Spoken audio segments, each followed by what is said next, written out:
The first part of our study of the history of the Israeli-Palestinian conflict ended with the 1948 Arab-Israeli War, which is known variously as the War of Independence among Israelis and the Nakba among Palestinians.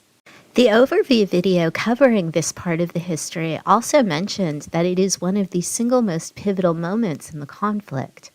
If everything that occurred up until that point, and that was included in the history that we looked at previously, is what led up to the conflict, everything beginning with the 1948 Arab-Israeli War and all the events that followed from it, which make up the history that we are going to be looking at this week, is when the conflict took form, and then evolved into what it is and where it is in the present day.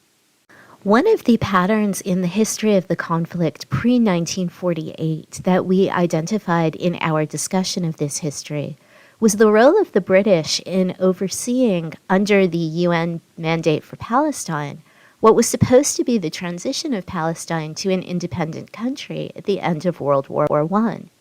And, more specifically, the way that the contradictory, often unofficial promises Britain made to both the Zionist leaders and the Arab leaders concerning the dispensation of Palestine was one of the major contributing factors in the developing conflict between these two groups in the post-World War I period. The British abdicating their mandate for Palestine before it was completed, and unilaterally withdrawing after the ratification of the UN partition plan in 1947, as well as the failure of the UN to step into the power vacuum that resulted in order to implement the partition plan, set the stage for the war that broke out between the Zionist and Arab factions in 1948. It also points to one of the major issues in the conflict into the present day, as well as what has been identified by several political scientists and diplomats as one of the major roadblocks to peace, and one of the biggest challenges in getting either agreement to or implementation of any of the many peace plans that have been proposed, and that are covered in the rating for this week. That issue is the fact that all peace negotiations aimed at finding a resolution to the Israeli-Palestinian conflict, much like the British Mandate and the UN partition plan, involve negotiations between the two sides, the Israelis and the Palestinians, through third-party intermediaries rather than direct negotiations. It was the British during the Mandate period, the Arab League countries and the United States at various points after the 1967 Six-Day War, and the quartet of the US, the EU, Russia, and the United Nations in regard to the roadmap to peace proposed jointly by those four intermediaries in 2003. One of the other patterns in the conflict that we identified last week, and that shifts in both its nature and scope starting with the 1948 Arab-Israeli War, is the role of violence in the conflict. We noted last week that the formation of the various Zionist and Arab militias in the 1920s and 1930s, and the protest, armed rebellions, and terrorist attacks that they all engaged in, marked the point at which the conflict shifted from primarily a diplomatic conflict to a military conflict. Though, just to be clear, at this point none of the militia groups constituted an official military force. It is important to note, however, that during the period leading up to 1948, the activity of the militias on both sides was primarily directed at the British rather than at each other, and was, in fact, one of the biggest factors in the British decision to withdraw from Palestine after the UN vote on the partition plan. The war in 1948 marks the point at which the Zionist forces and the Arab forces, both dissatisfied with the division of land proposed by the UN partition plan, become engaged in direct, armed conflict with one another over control of the whole of the geographical area encompassed by the partition plan. At the conclusion of that war, Israel ended up with more land than what was originally allocated to it under the partition plan, and when the nation of Israel was officially founded at the end of that war, the borders around Israel redrew the map of the region, as well as the borders between Israel and any future Palestinian state, from the so-called Green Line borders that had been proposed by the UN partition plan. This points to another of the major issues in the conflict, as well as one of the primary roadblocks to peace, that of competing claims over territory and borders, which has only been exacerbated further by the Israeli occupation of the West Bank and Gaza at the conclusion of the Six Days War in 1967, the building of Israeli settlements in the occupied territories that started with the Gush Emunim and other settlement movements beginning in the 1970s, and the more recent Israeli proposals to permanently annex the occupied territories, as well as its already accomplished annexation of Jerusalem. In this, we see a number of other issues come to the forefront of the conflict, both in terms of their role in the 1948 Arab-Israeli War, and in terms of how, in the aftermath of that war, these issues have persisted as major points of contention in the conflict, as well as roadblocks to any eventual peace. At the heart of both the 1948 war and the Israeli-Palestinian conflict as a whole is dual claims to the same piece of land, based on both ancestral and religious ties to that land. Indeed, one of the major sticking points to resolving the conflict is the fact that both sides claim absolute right to the land and refuse to give up any territory in exchange for peace. Both sides have also, at various points, refused to acknowledge the legitimacy of the other side's claim to the land, or even to agree that the other side has a right to exist as a nation on any part of that land. Never mind being able to agree to divide the land between them, and then peacefully coexist with one another as independent neighboring nations. Within this context, it is worth stressing again that the central point of contention in this struggle over peaceful coexistence is who has the right to the land based on national identity, not religious identity. Indeed, as the readings for this week illustrate, religion only takes a prominent role in the Israeli-Palestinian conflict in the second half of the 20th century.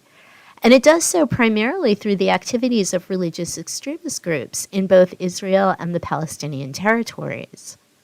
For example, religious extremism has driven the Israeli settlement movement, which is organized around the goal of resettling an area in the West Bank that is considered by Jewish people to be the site of the biblical cities of Judea and Samaria, by annexing the West Bank in order to redraw Israeli borders in a way that, quote-unquote, returns those areas not just to Israeli, but also to Jewish control.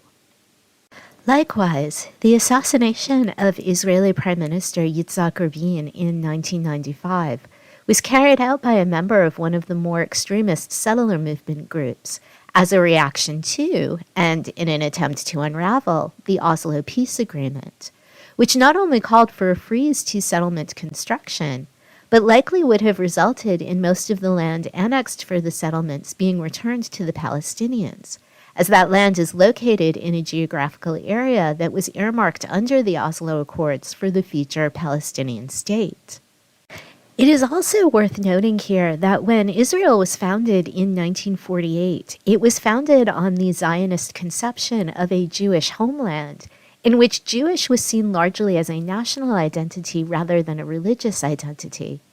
In other words, while they envisioned Israel as a place where Jewish people would be able to live free from persecution, they did not envision Israel as a theocratic nation in which Jewish religious precepts would be the basis for either governmental policy or the legal code, or in which citizenship rights would be predicated on religious affiliation.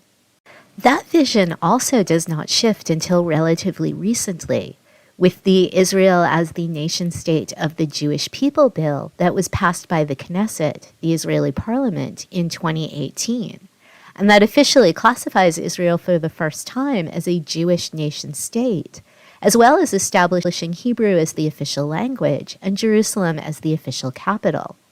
This bill was less a product of religious motivation, however, than it was a political maneuver to bypass any proposal of a one-state solution, in which Palestinians would be granted full citizenship rights in Israel in exchange for the West Bank, Gaza, and the Golan Heights becoming Israeli territory,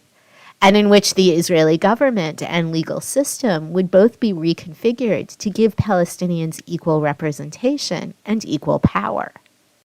On the Palestinian side, religion enters the conflict largely through the activities of Hamas, an offshoot of the Muslim Brotherhood that became active in Palestine and in the Palestinian side of the conflict in the aftermath of the Six-Day War in 1967.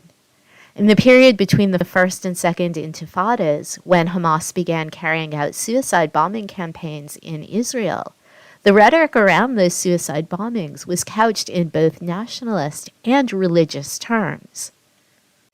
That same mix of religion and nationalism also underpins Hamas's takeover and rule of Gaza after winning the Palestinian parliamentary elections in 2006. Since Hamas's insistence on tying Palestinian nationalism to Islam initiated a fracture between Hamas and the Palestinian Authority, which does not share this conception of Palestinian national identity as tied to religion, or condone either the suicide bombings carried out by Hamas or the rocket attacks that they routinely launch on Israel from inside Gaza. In all these developments, though, it is really important to recognize that religion enters the conflict after the fact, and as a way of justifying actions carried out by either Israeli or Palestinian groups as part of the conflict. It has never been, until recently, an actual point of conflict between the Israelis and the Palestinians. And, in fact, under the Ottoman Empire, both Muslims and Jews peacefully coexisted for centuries within the same communities in Palestine without any conflict, religious or otherwise, dividing them. The idea, then, that the Israeli-Palestinian conflict is an ongoing religious conflict dating back to biblical times and rooted in Judeo-Christian religious accounts of the rivalry between Isaac and Ishmael is not supported by the actual historical record, but instead is another example of how religion has been incorporated after the fact into the national mythos of both sides, in order to support claims over the rights to the geographical land of Palestine, which is the central point of contention in this conflict, that likewise has only been going on for a little more than 100 years. The cycle of violence that begins with the 1948 Arab-Israeli War points out one final issue that is both central to the conflict and a major roadblock to peace, that of blame and reparations. As the readings for this week detail, both sides in the conflict see themselves as victims and see the other side as the aggressor. As the readings also detail, though, the truth is that both sides have been victims at some point and aggressors at others. And both are guilty of horrific acts of violence and murder perpetrated against the other, as well as having horrific acts of violence and murder perpetrated against them by the other. We see this in the clashes between Israeli soldiers and Palestinian protesters during both the First and Second Intifadas, including the infamous broken arm policy implemented by the Israeli defense minister to quash the First Intifada, through uses of excessive force that literally made breaking the bones of protesters as they were being arrested standard operating procedure. We also see it in the Hamas suicide bombings and other terrorist attacks that have targeted both Israeli soldiers and Israeli civilians, often and very tragically resulting in high civilian casualty rates. And we see it in the Nakba, in which the Israeli victory in the 1948 war resulted in an estimated 700,000 Palestinians being displaced and then sent into exile, either because they were forced off of their land or because they fled when the fighting began and then were denied the ability to return once it had ended. The right of return for those Palestinian refugees exiled during the Nakba is the final issue in the conflict and the final roadblock to peace that can be traced back to the 1948 Arab-Israeli War. While a 1950 law known as the Law of Return that was passed by the Knesset, the Israeli parliament, established a legal right to Israeli citizenship to anyone from any country who could prove Jewish ancestry. No such legal right extends to Palestinians who can claim an ancestral tie to those displaced by the Nakba. As the reading for this week also details, The question of whether and how to deal with the Palestinian claim to and demand for the right of return has been and remains bitterly contested. What the history of the Israeli-Palestinian conflict from 1947 through the present reveals then is not only deep divisions between the two sides, but also striking parallels between their experiences and their claims to the land they have been fighting over and for the right to settle on since 1948. Both Israeli national identity and Palestinian national identity are rooted in the experience of diaspora, the quest for a homeland within Palestine, and the right to return to that homeland.